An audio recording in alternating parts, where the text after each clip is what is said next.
Et bonsoir et bienvenue sur cette nouvelle soirée de l'info. Et oui, à la place du présentateur, ce n'est pas Jules, c'est moi. On a échangé les rôles parce que j'en avais marre d'être à la régie. Rébellion en fait. Mais en fait, aujourd'hui, je suis avec de beaux chroniqueurs et surtout deux nouveaux. Comment tu vas, Omar B1? Très Première bien, émission. merci Luc. Nickel. Théo, ça va? Ça va, et Nickel. bon anniversaire. Merci. Oui, parce que c'est pour l'anniversaire, mon anniversaire. Oui, je suis un peu narcissique. Serena, comment tu vas? Encore de retour? Oui, je suis encore de retour. Ça va super. Ouais, avec Andriana, on va se partager un micro. Oui, problème technique. Voilà, mais tout ira bien. Et toi, Andriana, pas trop stressée, ça va? La Non, première? ça va. Joyeux anniversaire, Luc. Merci. Bon, du coup, l'émission va se dérouler comme d'habitude avec vos chroniques, à peu près un débat qui est très bien. Enfin, vous avez révisé, ça va? Ça va. Ok. Et un petit quiz d'actu pour voir qui est le meilleur journaliste qui suit bien l'actu. Et je vais gagner, bien sûr. Oui, oui. Et au cas où, un petit jeu bonus si on a le temps. Andriana, on va passer déjà à ta chronique. Du coup, avec l'approche des fêtes de fin d'année et le froid, on va peut-être vouloir acheter des vêtements en fourrure pour nos proches ou même pour nous-mêmes, mais ça sera plus possible en Pologne. Est-ce que tu peux nous en dire davantage? Oui, effectivement. Le président polonais, Karol Nawrocki, a signé cette semaine une loi qui met fin à l'élevage d'animaux pour la fourrure d'ici 2023. L'objectif est simple, c'est mettre fin à la maltraitance des animaux. C'est une avancée majeure pour les droits des animaux et une conscience profonde pour la population. La Pologne est le 23e pays européen à interdire cette pratique, après la France, le Royaume-Uni et la Belgique. 339 députés polonais sur 436 présents avaient déjà voté en faveur de cette interdiction en octobre 2025. Donc, qu'est-ce que cette loi elle prévoit? Elle prévoit plusieurs changements, l'interdiction immédiate de créer de nouveaux élevages à fourrure, une période de transition de 8 ans pour les élevages existants, des compensations dégressives pour les éleveurs sur les 5 premières années pour encourager donc une sortie anticipée, 12 mois d'identité de licenciement et un accompagnement à la reconversion professionnelle pour les employés. En France, l'élevage d'animaux à fourrure est interdit depuis la loi du 30 novembre 2021 contre la maltraitance animale. Donc en soi, c'est assez récent. Oui. Ok. L'industrie s'effondre, donc depuis son pic de 2015, le nombre d'animaux élevés pour leur fourrure a chuté de 70% pour atteindre 3 millions par an. L'activité principale de la Pologne était l'élevage de visons. La quasi-totalité de la fourrure polonaise est exportée via la maison des ventes, donc aux enchères finlandaises, Sagafour, vers la Chine, la Russie et la Corée du Sud. Donc la fourrure est donc la peau des animaux, garnie de ses poils, ou plus rarement du duvet ou du plume. Qu'il s'agisse d'un manteau ou d'une écharpe ou d'un simple pompon cousu sur un bonnet, chaque élément en fourrure implique la mort d'un animal. Donc à votre avis, combien d'écureuils il faut pour fabriquer un manteau? Waouh. À peu près. Écureuil, c'est petit en plus. Oui. Et bon, c'est un manteau, donc du coup, c'est à peu près une personne de 1m60, 1m70. Moi, je dirais une soixantaine. Vous direz quoi? Elle a triché. Non. Alors, regardez. Mais moi, j'ai pas. Allez, une quarantaine. Je dirais 50, ouais, un truc du genre. Et toi? Ah non, 80, moi j'aurais dit. 80. Du coup, c'est entre 200 à 250 écureuils. Waouh, Putain. c'est énorme. Oui. Mais du coup, il y a des règles pour ça, mais de toute façon, c'est depuis longtemps qu'on fait ces pratiques, malheureusement. Mais du coup, avec cette loi, ça va aller davantage en faveur des animaux. C'est ça. Je vous donne d'autres chiffres avec d'autres animaux. Donc, pour fabriquer un manteau de fourrure, donc en fonction de l'espèce animale, donc ça nécessite par exemple les chinchillas, il faut de 150 à 300. Les visons, c'est de 50 à 60. Et les renards, c'est de 15 à 40. Donc voilà, ça dépend aussi de la taille de l'animal, Est-ce que etc. ça dépend du pelage? Pas du tout. Je sais pas, mais je pense que ça en fait partie sûrement. Ok. Voilà. Donc pour ce qui est du bien-être animal, donc il n'existe pas malheureusement de fourrure éthique. Donc ils proviennent des fermes à fourrure. Donc chaque année, 43 millions d'animaux provenant de ces fermes meurent pour être transformés en articles de mode. 80% de la fourrure commercialisée à l'échelle mondiale provient d'élevage d'animaux à fourrure, notamment de visons, de chiens vivriens et de renards détenus dans des minuscules cages en fer, principalement en Chine et en Europe. Après environ 8 mois, les animaux sont abattus au cours de ce qu'on appelle la récolte de la fourrure et donc connaissent une mort extrêmement douloureuse par gasification, par électrocution ou étant simplement abattus. Et je tiens juste à rappeler que pour enlever la peau d'un animal, il faut faire très attention parce qu'après, c'est les humains qui vont la porter et donc souvent la Ouais, même maltraitance, pour l'hygiène, enfin, c'est ça. déjà le fait de tuer un animal, etc., d'enlever la fourrure, bon, c'est pas très éthique et tout, mais l'hygiène, le fait de la porter, de la transformer en veste ou que sais-je, il y a plusieurs règles sanitaires à respecter, j'imagine. C'est ça. Donc petite question de nouveau, est-ce que vous avez déjà acheté des vêtements en fourrure? Non, Du jamais. tout. Non, je crois pas. Enfin, non. Je crois Même pas. des grosses doudounes. Ah ouais, non, j'aime pas ça, moi. Peut-être en fausse fourrure, mais jamais de vraie fourrure. Ok. Ok, je pense, après souvent on achète de la laine et on pense pas forcément que ça provient d'un animal. Oui, parce que c'était que des manteaux en fourrure dans le sens pour les chairs ou genre même De tout, de tout. Ok. voilà. Donc même tout ce qui est veste en cuir et tout. Oui, Ok. Non, du coup. Est-ce que vous avez déjà acheté, enfin acheté, je pense pas, mais pensé acheter les, vous voyez comme on va dire les chasseurs, ceux qui mettent la peau de l'animal au sol comme un tapis ou quoi. Non, pas du tout. genre Parce pour que je faire un sais- tapis. Ouais, Genre les peaux de vache et tout là. ouais, Ouais. mode western. Ok. Cowboy. Parfait. Donc une autre petite question. Est-ce que vous connaissez une marque australienne qui est au centre de nombreux scandales sur la maltraitance des animaux? Est-ce que vous savez de quelle marque on parle? Pas du tout. Enfin après moi. Est-ce que si vous je dis avez ça, une mais- idée? Elle est assez connue, notamment sur les réseaux Pour sociaux. les gros manteaux. Non. Non. Enfin, mais je dis pas. Parce que si je dis... C'est la réponse. voilà. J'ai vu, mais je vais rien dire parce qu'après on m'accuse de triche. Du coup, je dirai rien. J'ai rien dit. Non, Vas-y, aucune idée du coup. Dis-nous la marque. C'est les Ugg. Les UGG. Ouais. Des chaussures. Ok. Voilà, bah, donc, merci, merci euh, Serena.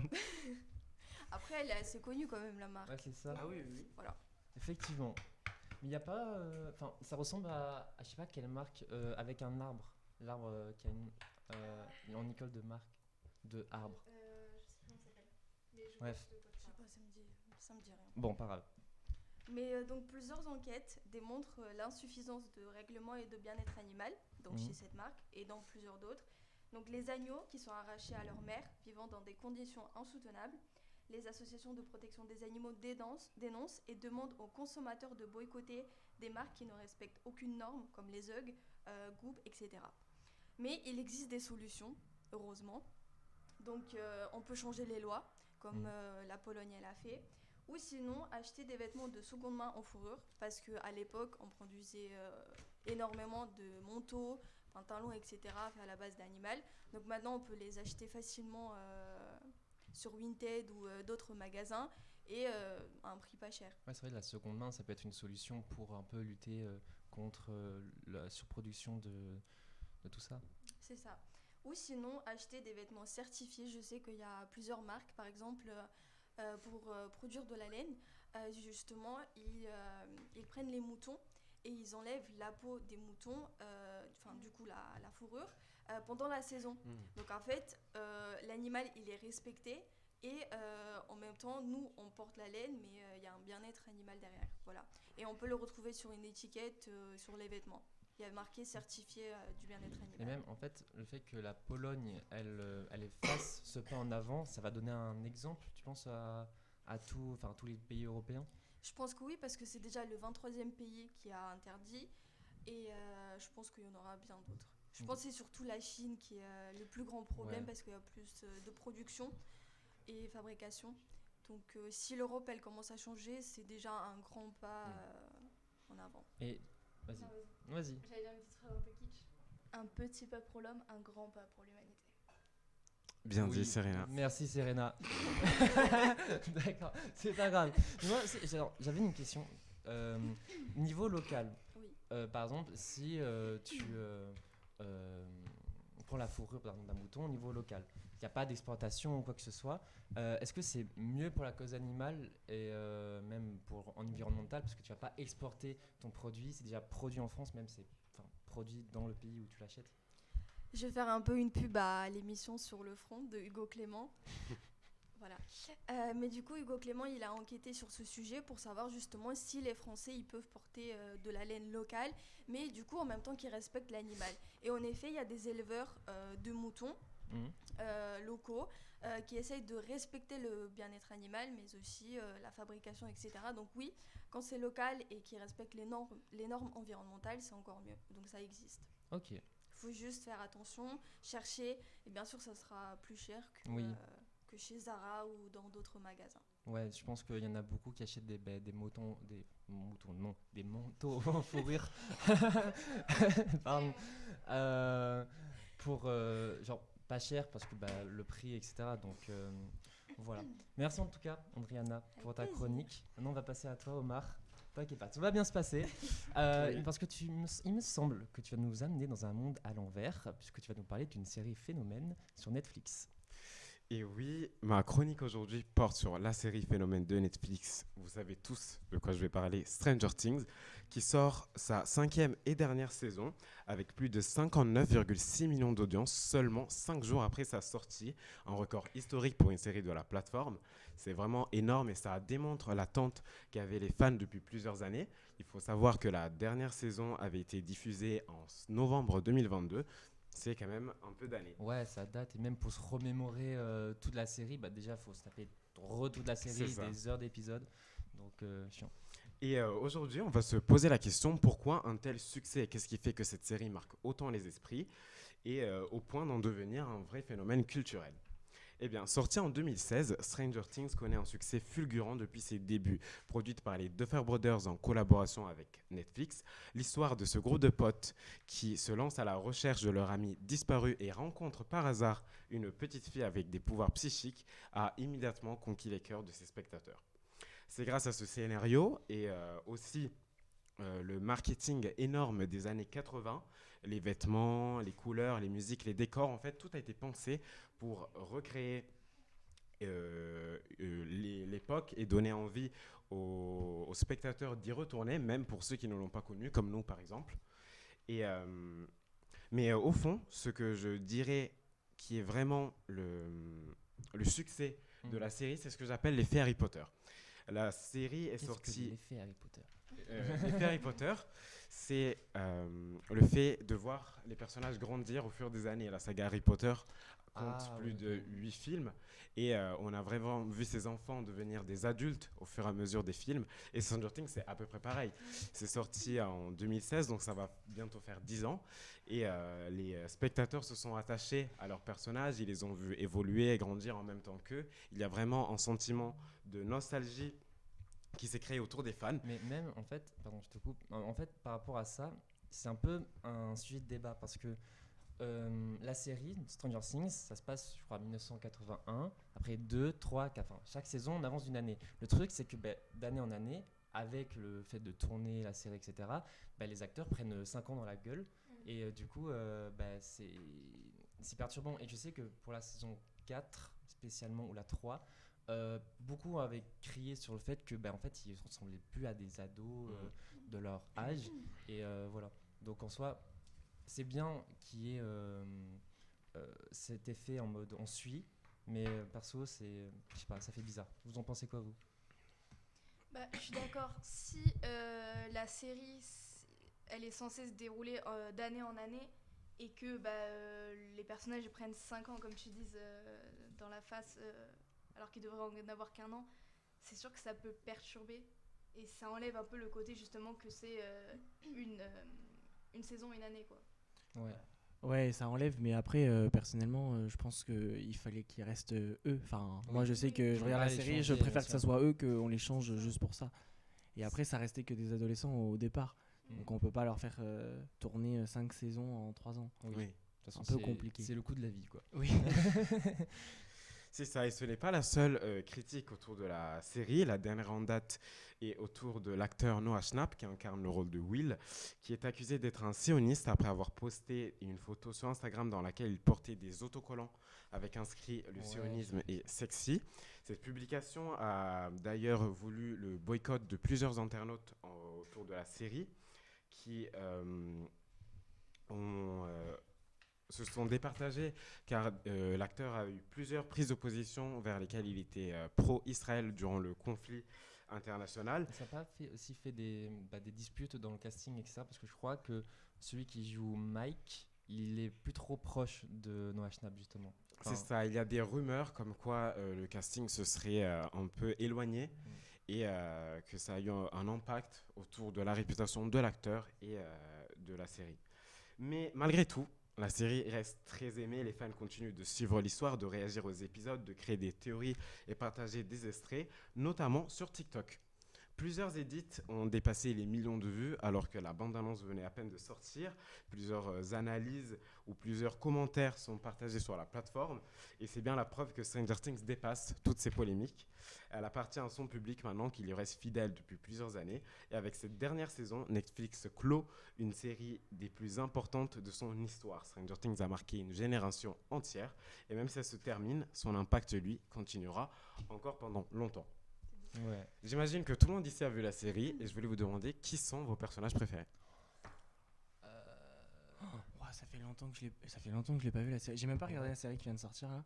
Moi non plus. La Parce qu'en- saison, pardon. Parce que moi, j'attends Euh, toute la saison tout sorte. Ouais. Parce que sinon. Mais je après, crois que t'attends- j'ai vu, mais je sais pas si c'est une vraie info, mais je me rappelle plus. Mais je crois que le dernier épisode va durer plus long qu'un film, genre Ouais, plus de 2 heures, oui, je crois. ouais. J'ai Oui, vu, c'est le tout fou, dernier, ça oui. va être hyper long pour une série. Et c'est pour ça que ça a pris autant de temps en fait. Donc, personnage préféré, Mais sinon. Andriana ou Serena, vous en avez un? Moi, j'ai vu que les premières saisons, c'est-à-dire l'avant-dernière et celle qui vient de sortir, je les ai pas vues. Et j'aime bien soit Max, donc Ouais. la fille, et je sais plus comment il s'appelle, honte à moi, le père adoptif de. Ah, Hopper. Hopper. Hopper. Voilà, Eh je ben, pense que c'est si mes tu deux aimes personnages. Max, ne regarde pas les saisons qui suivent. Nickel. Conseil. Toi, Andriana? Ben moi, c'est comme Serena, j'ai regardé du coup les anciennes en 2017 encore, donc je me rappelle pas trop, il faut que je revoie tout dès le début. Mais moi, j'aimais bien Eleven parce que je trouve qu'elle est assez jeune au moment quand elle joue et comment elle joue. Enfin, c'est très professionnel, donc voilà, Ok. ça m'avait Théo un peu touchée. Vous connaissez ma capacité à Rappelez les au prénom, donc Vas-y, fais j'ai au visage. j'ai le visage. Et même le visage, j'arrive pas à le décrire. C'était le petit jeune là, à l'époque. Ils étaient un c'est peu bien, tous il en avait petits, donc, 5. Voilà. Non, en Il vrai- a fait quoi? Ouais, mais comme ça, je me rappelle Il plus. Ça s'est fait fait pas ça. kidnapper, là, qui est parti dans le monde à l'envers? Ah oui, oui, oui, voilà. Oui, Will alors. Will Will Voilà, Byers. voilà, oui, Ok. voilà, merci. Moi, ça serait. Pas, je crois que c'est Billy, enfin le meilleur ami de Dustin. Celui qui a fait. Steve Steve, pardon, Steve. Ah oui, c'est vrai. Ouais. Ouais, Steve aussi. Et toi, Omar? Mon personnage préféré depuis la première saison, ça a toujours été Lucas. Attends, je me rappelle. Je crois pas qui Lucas. c'est. Ah oui. Y a Mais pas une oui, photo, si, genre si. Non, on n'a pas de photo. mais- Non, c'est pas le frère de Will. Non, ça c'est Jonathan.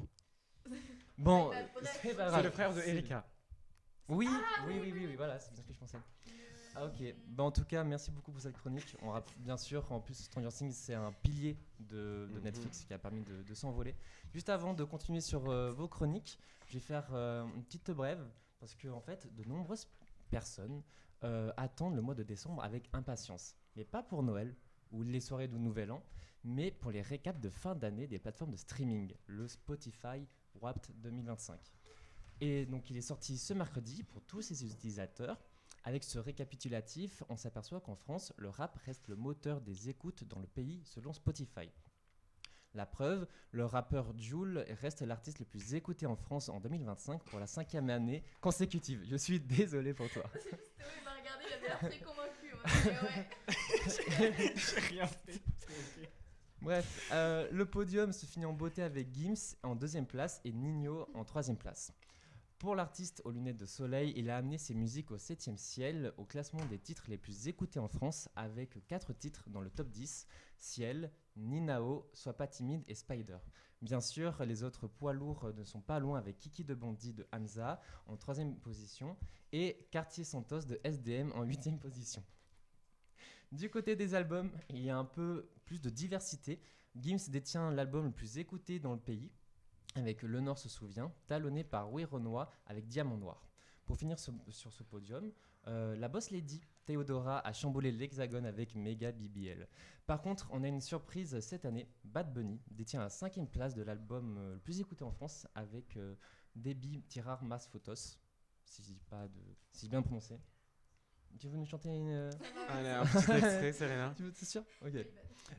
Les artistes féminines ont fait une percée historique en 2025, selon toujours Spotify. Les écoutes d'artistes féminines françaises ont augmenté de 6% en un an en France et de 63% pour celles-ci à l'international sur la plateforme. Par exemple, le titre Feel Good de la québécoise Charlotte Cardin est resté 2 mois consécutifs dans le top 10 France. Donc, vous la connaissez la musique ou pas? Oui. Ok. Non, Non. pas du tout. Je vais pas la chanter parce que. You make me feel good. Voilà. Ah, oui, oui. Ah Non, oui, je ok, connais. d'accord. Les droits de copyright, c'est pas grave. Ouais, c'est tout. Est-ce que vous, c'est quoi votre. Vite fait, votre Spotify, enfin votre top 3 artistes pardon. Tate McRae, Billie Eilish et Lana Del Rey. Ok. Serena. Alors mon top 1, c'est un rappeur italien qui s'appelle Alpha. Et je vous avoue, le deuxième, je sais plus. Ça doit être Big Flo et Oli ou Pitbull. Y a pas de The Sûrement. Weeknd? Il est top 4 ou 3. Allez, du coup, Théo. Je me rappelle pas, mais je sais que le premier c'est Joule. Ok. Et après, et Il y a une après, je maison sais vers qu'il y Joule a, à il y a gauche. Gims aussi, mais je Ok. sais plus où il est.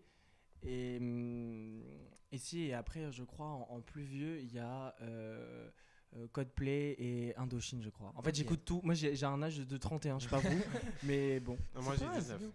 Et toi, Omar? J'ai toujours les mêmes artistes à peu près, c'est-à-dire Ariana Grande en première place, Ok. Taïk en deuxième et Blackpink en troisième. Ok.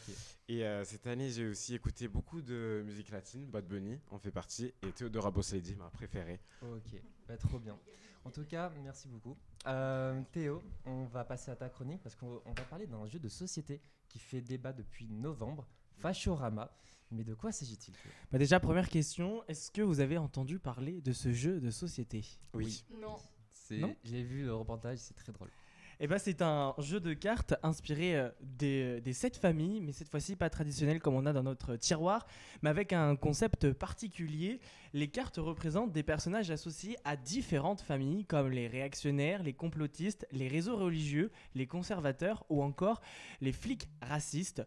Le jeu a été créé par le collectif antifasciste La Horde et édité par la maison Libertalia, qui avait déjà publié un jeu similaire Donc, en c'est 2022. ça.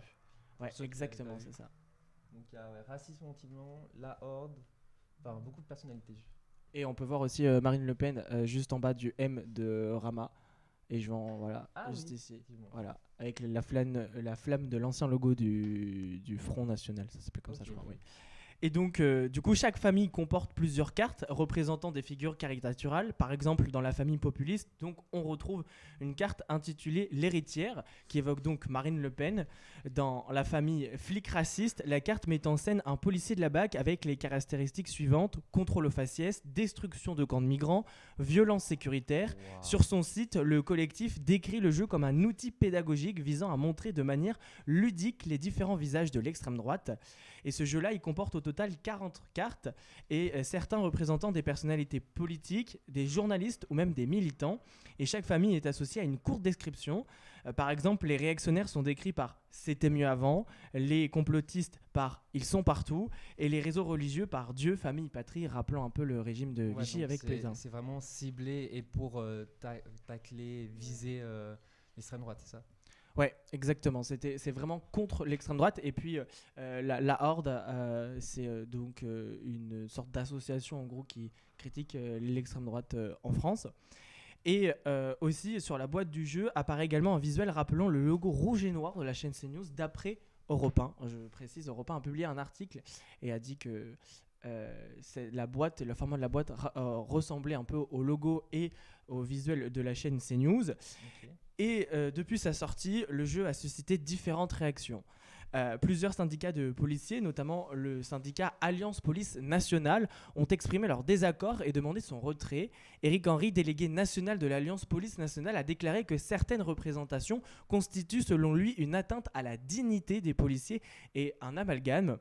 D'autres personnes interrogées ont souligné que le jeu se présente comme un outil de réflexion sur l'extrême droite et que pour certains joueurs, il peut constituer un support de discussion sur ces sujets. Les réactions montrent donc un contraste entre ceux qui estiment que le jeu constitue un message pédagogique et ceux qui considèrent que certaines cartes touchent des professions et des individus.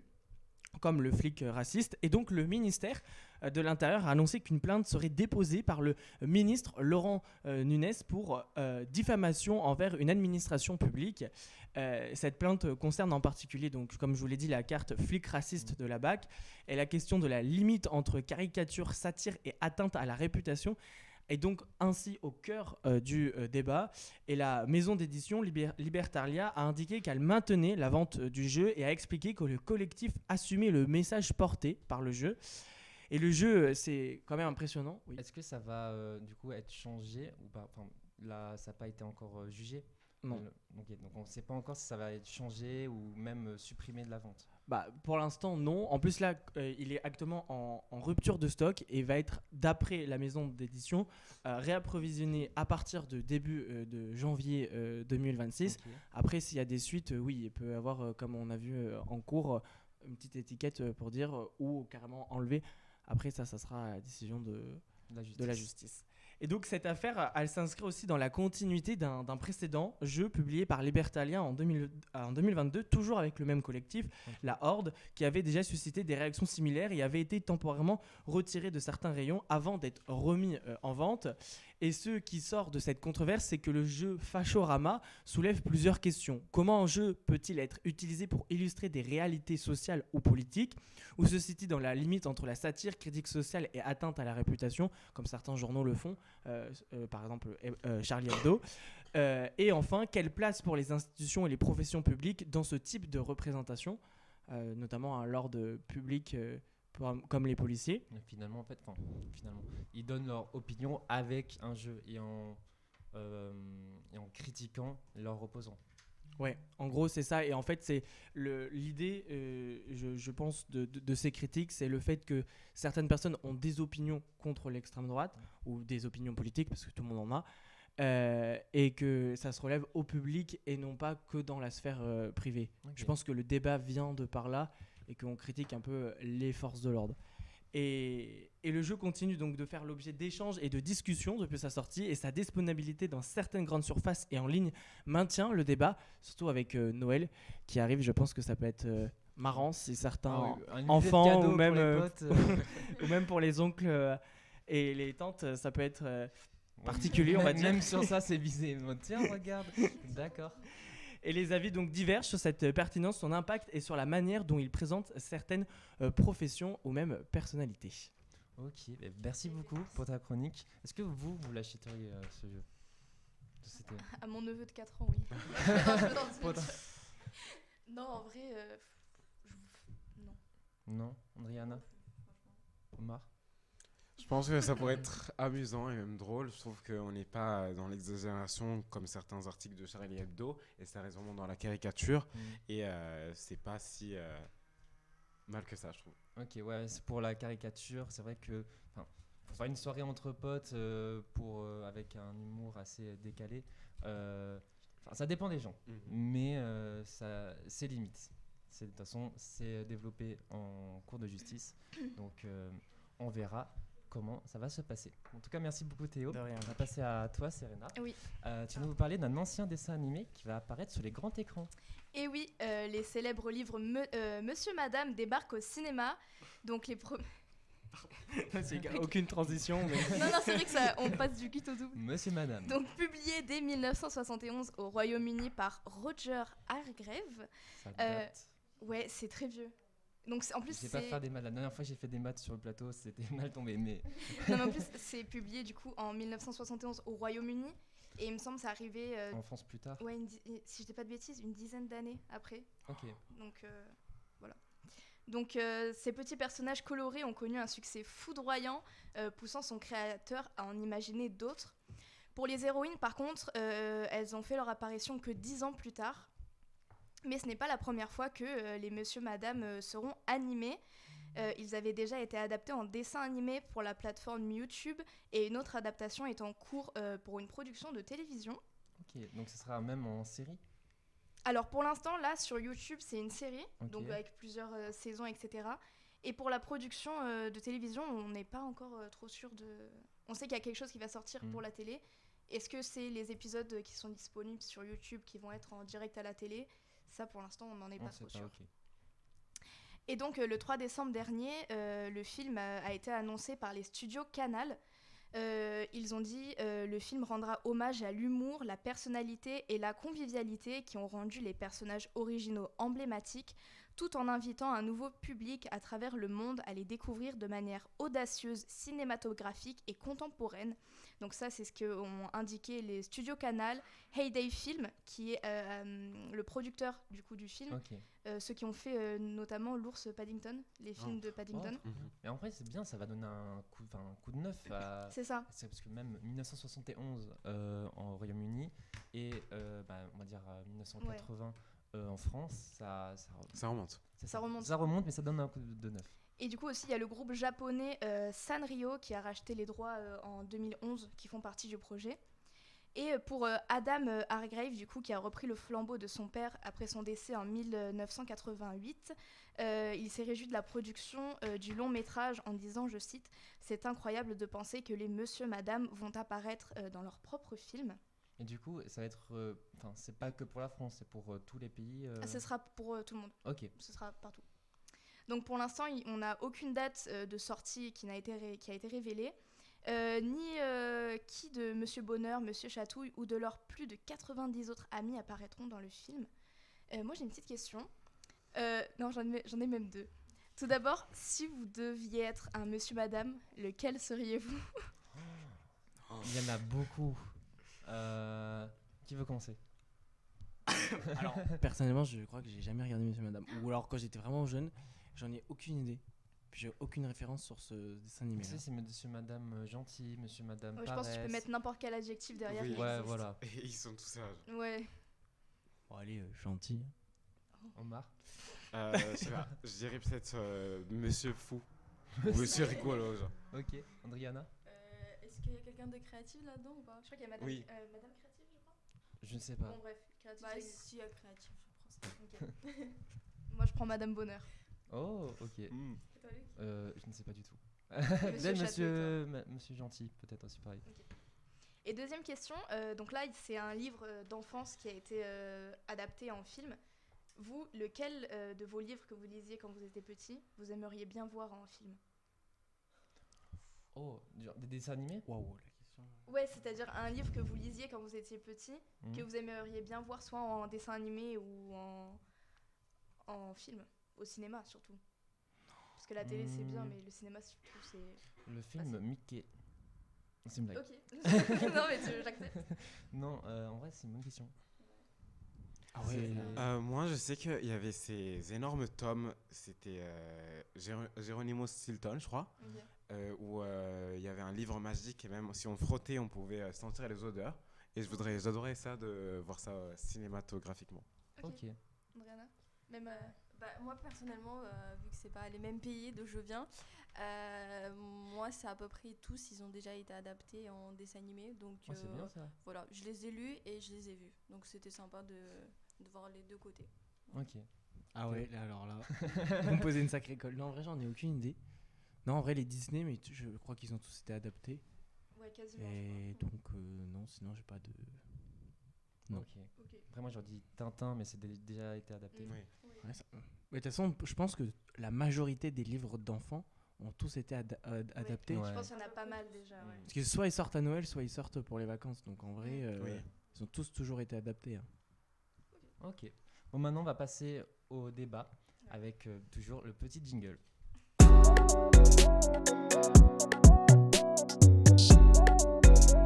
C'est au débat. Vous allez être prêts? Vous avez Ah oui, vos on arguments? est prêts. Ok. Oui. Donc, pour mettre en contexte, l'État a été condamné pour ne pas avoir assuré l'éducation à la vie affective et sexuelle des élèves pendant plus de 20 ans dans les écoles, collèges et lycées. Donc, vous pouvez vous poser quelques questions. Pour vous, c'est quand que la sensibilisation à la vie sexuelle est le mieux pour les élèves? Genre à quelle période? Quel âge ou quelle classe? Moi j'ai une petite réponse déjà. Vas-y. Je pense qu'à partir de primaire, on peut déjà faire des petits jeux aux enfants, notamment sur la manière dont on touche les autres, par exemple, etc. Et de voir la différence de qu'est-ce que les enfants y pensent de ça. Donc à partir de la primaire, je pense que c'est déjà un bon âge, parce que les enfants, ils ont une bonne mémoire. Mhm. Et si on essaye de plus les éduquer sur ce sujet, ça va s'améliorer et en grandissant, ils vont déjà savoir ce que c'est le consentement, etc. Voilà. Ok. Serena? Je suis à la fois d'accord et pas d'accord avec Andriana. Je pense que pour les primaires, pour la vie affective, je pense que ça peut être pas mal de commencer dès ce jeune âge. Par contre, pour tout ce qui est vie sexuelle, je dirais peut-être plus vers le collège. Ok. Ouais. Ce serait plus la vie affective école et après quand on Ouais, est au pour le- collège ouais. sexuel. Ok. Moi, je dirais ça. Théo ou Omar? Je te laisse. Non, c'est drôle, ce débat, on l'a eu à midi en mangeant. Non, moi, je pense qu'il faut, dès la maternelle, en fait, en Ok. parler dans le sens, pas parler vraiment de la vie sexuelle, mais de revenir un peu, comme tu l'as dit, toi, Andriana, sur l'attouchement, sur, je pense, tous ces appropriés-là. J'ai pas trouvé de chiffres, enfin, après, j'ai vraiment pas eu le temps aujourd'hui, mais je crois que c'est tous les 2 ou 3 jours, je crois qu'un enfant très jeune, je crois, et touché au moins par des personnes proches, je crois même ses parents. Et donc je pense que dès l'instant qu'ils arrivent et qu'ils commencent à développer des sens à la maternelle, je pense peut-être d'essayer de leur faire comprendre ce que c'est, peut-être pour permettre encore plus de répondre à des questions. Là, la dernière fois, j'ai vu qu'il y avait un professeur de maternelle qui a été soupçonné à Grasse de mémoire, Ouais. ou par là-bas, ouais, voilà, dans les Alpes-Maritimes, et que les enfants, quand ils ont répondu aux policiers, ils ne savaient pas comment répondre. Donc finalement, peut-être pour aider encore plus les enquêteurs, Ouais. leur donner des mots, même des images sur quelque chose. Après, parler vraiment de la vie sexuelle et de l'orientation sexuelle, je suis d'accord avec toi, Serena, je pense qu'il faut attendre le collège pour que même eux, ils apprennent tout seuls. Parce que Oui, finalement, oui, nous, on bien a sûr. appris tout seul et ça se passe Mais bien. au moins, Enfin, au moins donner les bases, même ce qui est peut-être à la maternelle, ce qu'est un bisou, Mm. ou sont les parties intimes, etc. Toi, c'est quoi ton avis aussi sur la question, Omar? Bah, je rejoins Théo sur la question. Je pense qu'il faut instruire ces valeurs aux enfants le plus tôt possible. On passe quand même en moyenne 18 ans à l'école et énormément de parents sont pudiques ou ont du mal à communiquer avec leurs enfants. Donc je pense que c'est des valeurs qu'il faut qu'ils apprennent et qu'ils sachent après se défendre, qu'ils sachent reconnaître les comportements qu'ils exigent mauvais et lorsqu'ils ne sont pas consentants. Et le plus tôt possible, c'est le mieux parce qu'il y a énormément d'enfants qui ont vécu ça et pendant des années, ils ne savaient pas, ils n'avaient pas la conscience de ce qui leur était arrivé. Et je pense que l'État est responsable et que la décision de justice est Bah, justement, la décision, c'est qu'ils ont dû donner 1 € symbolique parce qu'en fait, il y a plusieurs associations qui ont porté plainte, etc. Parce que 20 ans, c'est depuis 2001 que la loi prévoit au moins 3 séances annuelles dans les écoles, collèges et lycées. Et du coup, bah, ça n'a pas fonctionné. Et même le planning familial, le site d'action et SOS homophobie avaient saisi la justice donc, en 2023, alors que des études montraient qu'une minorité d'élèves assistaient à ces cours. Donc, en fait, on ne sait pas. C'est compliqué. Bah, en fait, moi, quand j'ai lu les commentaires justement d'un post qui parlait de cette réprimande, on va dire, qu'a eu l'État, il y a beaucoup de personnes dans les commentaires qui disaient que c'était pas à l'école de faire ça et que c'était aux parents. Sauf que moi, je suis pas d'accord. Parce qu'il y a des parents qui vont pas le faire, alors que si c'est à l'école, c'est entre guillemets obligatoire. Donc l'enfant, il sera là et il entendra. C'est un peu horrible, mais Oui, contre son gré. et ça, puis ce seront des professionnels, ce sont des professeurs, des gens Exactement. qui ont une éducation sur la vie sexuelle et affective. Théo, t'es pas d'accord? Et je pense que c'est les bons mots pour des enfants Oui, qui ils sauront auront quoi les mots dire. justes, quoi, ouais. Et les parents, des fois, peuvent être maladroits contre eux, ou Oui, c'est ça. s'il y a des parents religieux dans des familles, etc., on ne peut pas vraiment savoir, on ne peut pas imposer ça à tout le monde. Théo. je suis d'accord dans une partie, mais alors moi je pense pas que ce soit les professeurs ou les personnes de l'éducation nationale. Parce que je pense qu'il y en a beaucoup qui ont beaucoup déjà de responsabilités, que maintenant si ça se passe quelque chose, ça peut vite circuler sur les réseaux sociaux et avoir un impact sur l'image de l'établissement ou même sur leur vie privée. Et je pense que ça soit des personnes extérieures qui viennent en intervention, comme on a eu aujourd'hui finalement. Enfin, c'était sur les premiers secours, mais des gens extérieurs qui viennent Les parler. professionnels. Ouais, vraiment professionnels à 100%. Et puis là, on existe, je crois, je sais plus comment on appelle ça, des personnes comme ça. Et d'enlever cette responsabilité, je pense, au personnel de l'éducation nationale Et après, c'est pareil, je pense qu'il y en a beaucoup aussi qui pourraient, les professeurs qui le font, parce que bon, malheureusement, on le voit dans l'actualité, il y a de plus en plus de professeurs qui font des actes horribles sur des enfants et qui pourraient diverger pour éviter de ouvrir la parole aux enfants. Bah, de toute façon, justement, par rapport aux enseignants, enfin des professionnels et tout, le syndicat des personnels de direction de l'éducation nationale a pointé le fait qu'il manque des moyens humains, pas beaucoup de professionnels et plusieurs dizaines de milliers d'euros. Donc, suite à ça, est-ce que vous pensez que l'État devrait, même avec la dette qu'on a en France, augmenter son budget pour l'éducation sexuelle pour les enfants? Bien sûr. Ouais, je dirais Je oui pense aussi. que c'est très important parce que, comme on l'a dit, il y a encore énormément d'enfants. Ça arrive trop souvent, je dirais, des agressions sexuelles ou des violences sexuelles envers les enfants. Et déjà que c'est extrêmement compliqué de représenter juridiquement des enfants, même pour les avocats, etc. Si l'école pourrait faciliter ces démarches et cet apprentissage pour les enfants, ça changerait la donne, je pense. Et ils ont besoin des moyens pour le faire et donc de plus d'argent. Ok.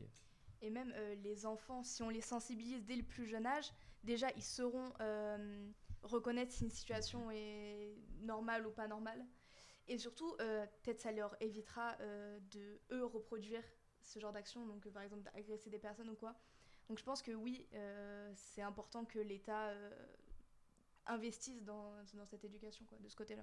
Ok. Et je pense qu'ils auront plus de facilité à parler et à Oui, aussi. dénoncer ces actes lorsqu'ils les subissent. Même pour revenir sur la sensibilisation tôt, est-ce que vous pensez que ça pourrait réduire l'homophobie chez les jeunes? Parce qu'on sait que beaucoup de gens, s'il n'y a pas ces cours de la vie sexuelle, bah, ils ne savent pas, même l'orientation sexuelle maintenant, c'est moins tabou qu'avant, fort heureusement. Et du coup, bah, ça permet aux gens, aux jeunes, de se découvrir et de dire putain, tiens, faire avoir un déclic. Oui, je pense que ça va déconstruire énormément le cliché qui commence lorsqu'on est adolescent. On a besoin de se découvrir, d'apprendre à se connaître lorsqu'on ne sait pas encore. Et ça va impacter et diminuer, je pense, vachement toutes les moqueries qui ont commencé à l'école. C'est-à-dire les petites blagues et les petites choses que même on ne sait pas. Car on va apprendre à ces enfants que c'est normal, qu'il n'y a pas de honte à avoir. Et ça peut réduire vachement, je pense, l'homophobie et montrer de la tolérance dans l'école, que personne n'a le droit de subir certaines violences et certaines choses et qu'on est tous pareils. Ok. Théo? Je pense que, pour revenir un peu aux deux questions que tu as posées, Luc, ça serait pas que d'investir dans l'éducation sexuelle pour les enfants, mais dans l'éducation totale. Oui. C'est-à-dire que là, genre, je pense qu'il faut vraiment prioriser les jeunes, nous, et ceux qui sont nés il y a pas quelques jours, que privilégier les anciens. Parce que finalement, au Parlement, on parle jamais de ça, ou même de nous, les jeunes, genre les étudiants. Si un jour quelqu'un parle de nous, il faudra m'appeler. On explose. Et donc, du coup, je pense qu'après, il faut laisser les gens se découvrir, mais après, peut-être pas parler exactement de ça, mais juste d'expliquer qu'il y a certains mots, certaines choses qui ne se disent pas, et que après chacun est libre. Enfin, je pense que tout le monde est libre de faire ce qu'il veut ici en France, et donc après chacun fait ce qu'il veut avec de sa vie privée, et que y a juste certains mots qui ne se disent pas. Et après, est-ce que maintenant ça sert vraiment à quelque chose? Enfin, la dernière fois, j'ai lu un article où j'ai vu un documentaire sur la masculinisation sur les réseaux sociaux. Même si je pense qu'on fait quelque chose, pas la propagande, mais la diffusion de deux actes différents entre le féminisme et maintenant le masculinisme. Je pense que là, on est. Oui, c'est long. Ça va être très long. Ok. Serena, Andriana, est-ce que vous avez un avis sur les moi, questions? j'ai à peu près le même avis que tout le monde. Je pense que c'est important l'éducation générale et pas que l'éducation sexuelle parce que ça vient de là finalement.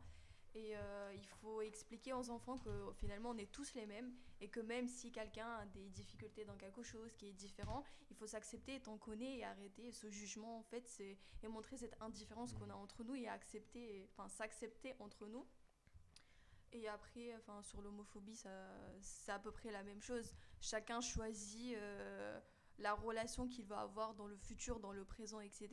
Donc on n'a pas à choisir pour la personne. Donc ça reste important. Je pense que pour des personnes déjà à partir de l'âge de 40 ans, etc., peut-être c'est déjà un peu du temps perdu si on essaie de sensibiliser, par exemple sur les réseaux sociaux articles. Il y a un moyen, oui, que ça peut toucher, mais pas tout le monde.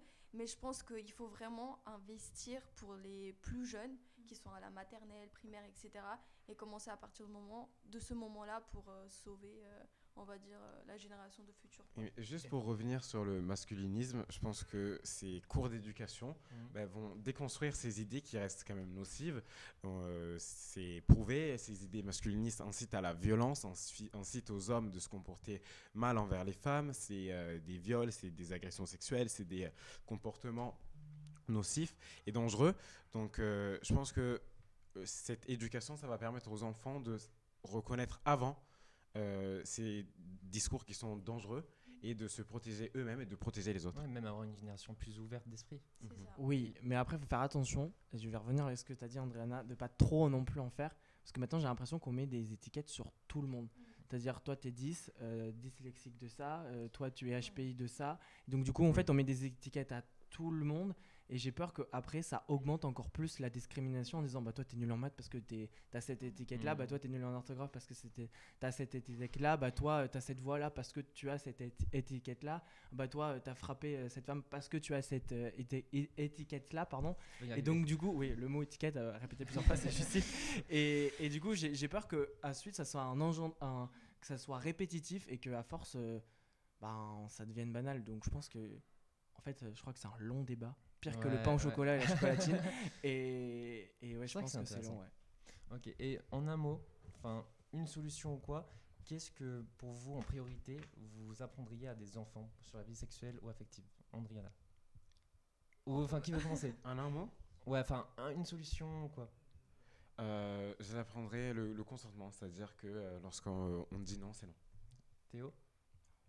Ouais, à peu près pareil, le respect. Respect envers les autres, même envers soi-même.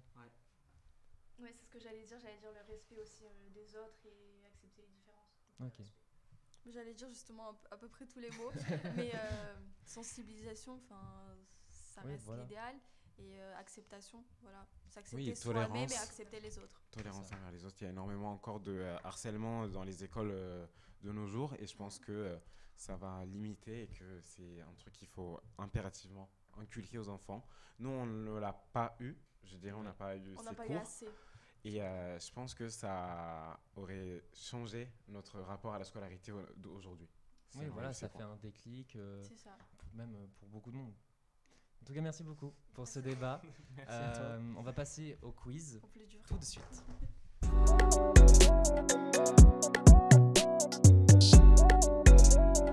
Oui, tous les jours. Ok. Alors moi je vais pas mentir, non. Non mais je lis, c'est-à-dire je lis des informations, etc. Mais pas forcément de rentrer sur caféine. Ok. Je trouve que c'est pas une application assez pratique. On va repartir sur un débat. Je dis la vérité. Va dire ça au Romain En vrai, Chardon. depuis qu'il y a plus Nice ce matin, j'avoue que j'allume plus du tout l'application. Oui, Mais après, je préfère regarder les pubs sur Nice matin que allumer caféine. On adore caféine, Romain Chardon. plus Ne t'inquiète pas, on lit tous les jours. C'est plus radio, télé. Télé. Télé. Non, moi presse-papier. Presse-papier, ouais, les Voilà, écrits. ouais. Ok. Bon, on va commencer avec la première question. Dans la nuit du... Alors, juste, je vous rappelle les règles. On ne regarde pas. Non, mais de toute façon, elle a déjà triché, c'est mort. Vous Chaque fois, tu dis ça. donnez la réponse quand j'ai fini. Vous ne m'interrompez pas. Ok. Donc, dans la nuit du 28 au 29 novembre, un magasin d'alcool en Virginie aux États-Unis a vu ses rayons ravagés avec des dizaines de oublié le bouteilles nom. renversées. Qui a réalisé ce ravage Un rat- d'après vous? Un raton laveur. Bravo. Ouais, T'as l'info? On a la preuve Je qu'elle a savais. triché Alors, parce non, qu'elle non, a répondu à la première Alors, question. je peux vous fournir les preuves. Bérénice me l'a envoyé, je l'ai envoyé à mes parents, donc j'ai tout. Alors, c'est un raton laveur qui est rentré du coup dans un magasin Mhm. et il me semble qu'il a fait tomber des... Parle-toi. Parle-toi, ok. Et il a fait tomber des bouteilles et il a consommé ces bouteilles. Et le Il était matin... complètement bourré. Voilà, Oui. et le matin, quand le propriétaire ou la personne en charge de l'ouverture est arrivé, le raton laveur était allongé à côté des toilettes. Ouais. Petit, Du coup, ça a fait- bon, on n'a pas la genre, photo. Il mais, a copié un peu les humains, donc c'est ça qui est un petit peu drôle. Ouais. Le pauvre. Mais après, finalement, heureusement, il a été recueilli par une association de protection des animaux. Et après avoir décuvé pendant plusieurs heures, il a été relâché dans la nature et en bonne santé. Voilà, finalement, les animaux sont pas, ils sont aussi fans de l'alcool. Et l'alcool On va les est à retrouver à la consommer avec modération. Toujours. Exactement. Merci Omar. Alors maintenant, passer à la deuxième question. Euh, Quel est le top 10 des artistes les plus écoutés dans le monde en 2025 sur Deezer? Je peux commencer. Attendez, à tour de rôle, vous allez donner une réponse. Top 10 Sur ou top Deezer. 5? Top 10 et sur Deezer. Dans l'ordre ou pas? Ou on Oui. peut Ah. Dans l'ordre. Ah, non, je sais pas. Moi, j'ai pas. Pour les 3 premiers. Taylor Swift? Non, Ah, Bad Bunny. Oh bah, The Weeknd. non, Tate McRae? non, Ariana Grande? Billie Eilish. non. Bon, Mais attendez. Je l'ai vu. On va Ah, faire Sur sinon. Deezer, j'ai pas vu. Un petit indice, non? euh, Deezer est moins jeune que Spotify. Oui. Oui. Ok. Elle a fait une tournée, la première, elle a fait une tournée qui a fait beaucoup de bruit et surtout un concert à Rio. Lady Gaga. Oui. Deuxième, après, Bad l'avais dit. Bunny, non, The Weeknd, Adele. Non. Billie Eilish. Ariana Grande. non, Sabrina Carpenter. Taylor Swift. Eh oui. Bah, Et Tu troisième, l'as dit, hein? The Weeknd. non, Bad Bunny. non, Taylor Swift. Non, j'allais dire. Il y a qui? Bad Bunny, non. elle a en logo un bonhomme bleu. Billie Eilish. D'accord. Ah, bon. Moi, est-ce que vous savez aussi l'autre, enfin les 6 restants? Non. The Weeknd. The Weeknd quatrième, Il y a Drake, non? Drake en 5ème. non. Travis Scott? Bad Bunny 5, 6 Linkin Park, 7 Sabrina Carpenter, 8 Coldplay, 9 Imagine Dragon et 10 Ed Sheeran. Je crois que je l'ai pas vu en fait. Et oui. C'est de la musique que j'écoute pas du tout. Si, il y a Coldplay. Une fois, j'avais vu Oui, ça. mais il est loin. Hein. Oui, il est il est très loin. très loin. Bon, bref. Troisième question. Qui a eu le point? En soi, 0,5. ouais, on va dire 0,5. Pour Sana, t'as eu Billie Eilish. Ouais. Qui a eu Lady Gaga? Moins. André Un Narcenta. point. Je demande la Bon, 0,5. 0,5 pour tous les deux. un et demi. Si le souhaite, un pays peut participer aux Eurovision 2026. Lequel? Tu peux répéter la question? Si le souhaite, Ok. un pays peut participer aux Eurovision 2026. Lequel? Je pense que c'est Israël. Non. Oui. Ah, Israël, ok, oui. j'avais pas compris la. Ok. Les membres de l'Union européenne de radio-télévision ont voté ce jeudi Moi non plus. en faveur de nouvelles règles permettant la participation de tous. En conséquence, plusieurs pays comme l'Irlande, les Pays-Bas et l'Espagne ont rapidement annoncé vouloir boycotter la prochaine édition du concours. Le diffuseur néerlandais Avro Trossa a ainsi évoqué une incompatibilité de ses valeurs publiques fondamentales avec la participation d'Israël. De son côté, la France participera bien à l'édition 2026, a annoncé France Télévisions à France Info. Donc, bravo, le point. Tu t'envoles un peu. Non, on est à égalité. Bah non, du coup. Ah bah Non. si, j'ai 1,5, Ah, elle a si, si. 1,5. Pardon, vous êtes à On égalité. va pas Pardon, m'enlever mon pardon, point. Vous allez, pardon. vous inquiétez pas, Ça va aller. il reste Ok. 3 questions. Ok. Vous inquiétez pas. Regarde là. Autre chose que la On a musique, confiance en par toi, pitié, parce que. Je regarde comme ça. Non. Non. Comment s'appelle Comment s'appelle le journaliste sportif emprisonné depuis juin 2025 en Algérie? David Glaze. Non, pas David. Christophe. Mais oui. Comment le nom de famille t'as dit? Christophe Glaze. Christophe. T'as une lettre de près pour le nom de Attends, famille. En plus, quotidien, il le Glaze. répète tous les C'est soirs. ça. Christophe Glaze. Omar, t'as eu le point du coup. Bravo. Il a vu sa peine de 7 ans de prison confirmée ce mercredi en appel. Il est condamné pour apologie du terrorisme. Christophe Glaze avait demandé la clémence de la cour. Ses parents et son frère se disent ce soir abasourdis. Pour lui apporter du soutien, la Fédération française du football appelle à sa libération, indique Philippe Diallo, président de la FFF. Bravo. Bon, Théo, t'inquiète pas, il te reste 2 questions. Oui, oui, non, mais je m'inquiète Non, absolument mais pas. c'est tout d'avance, c'est Tu pas veux- grave. Je peux gratter un point en disant pourquoi il s'est fait arrêter? Non, non, mais enfin, Non, un triche. apologie du terrorisme, j'ai dit. Oui, en plus, il vient de donner la C'était réponse. pas pour ça. Non, mais non. Déjà que tu Enfin, gagnes à chaque condamné fois. pour apologie Non, du j'ai terrorisme. pas gagné. La seule fois où j'ai gagné, c'était avec Théo parce qu'il était là. Mais. On réglera ces différends plus tard. Oui, non, mais oui, Cinquième ça- question. Oui. Cinquième question. À partir de ce 1er décembre, qu'est-ce qui est désormais 100% remboursé par l'assurance maladie Les sans reste fauteuils à charge? roulants, pardon. Il a les pas fini fauteuils sa J'ai roulants. pas phrase. fini. Il a pas fini. Sans reste à charge pour l'usager. Les fauteuils roulants. Mais on l'a dit en même temps. Serena, tu as remporté le point. Merci. Donc, fauteuil roulant. Et 0,5 pour nous. Non. Zéro- allez, 0,1 si tu veux. Pardon. Ça veut dire quoi? Bon. 0,5 t'as 1,6. Donc, la prescription d'un médecin ou d'un ergothérapeute suffira pour obtenir un remboursement total sans reste à charge. Les modèles adaptés à la pratique du sport seront également concernés. Regarde pas les questions. Pardon. Non, je Oh regardais my le chat, God. je regardais le chat. en fait. Ouais. Non, mais après tout, Ah. voilà. À condition que la matériel respecte les exigences techniques prévues par la réglementation. Jusqu'ici, la... Pardon. Et On oh. m'accuse de triche. Jusqu'ici, la prise en charge était souvent partielle, surtout pour les fauteuils spécialisés, ce qui obligeait les usagers à solliciter d'autres aides et à subir une partie des coûts. Pour rappel, en France, environ 1,1 million de personnes utilisent quotidiennement un fauteuil roulant. Et on va terminer sur un vrai ou faux. La France s'apprête-t-elle à vivre l'hiver le plus violent depuis 1985 ? Faux. Faux. C'est vrai. Bah c'est faux.